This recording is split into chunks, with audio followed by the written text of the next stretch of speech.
Praise lord. దేవుని నామానికి మహిమ కలుగును గాక.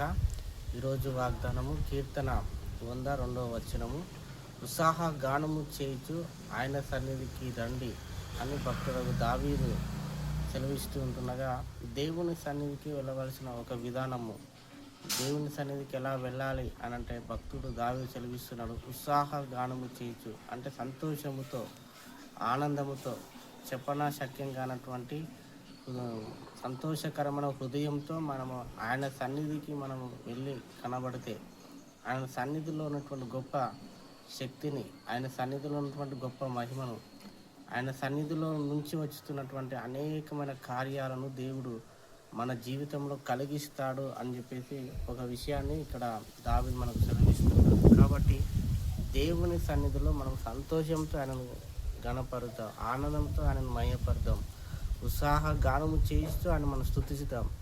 అందులో దేవుని సన్నిధిలో ఉన్నటువంటి గొప్ప మేలులను, ఆశీర్వాదం పొందుకుంటూ దేవుని కొరకు నిలబడదాం. అలాంటి కృపా ఆశీర్వాదము దేవుడు మనకందరికీ అనుగ్రహించునుగాక. ఆమేన్.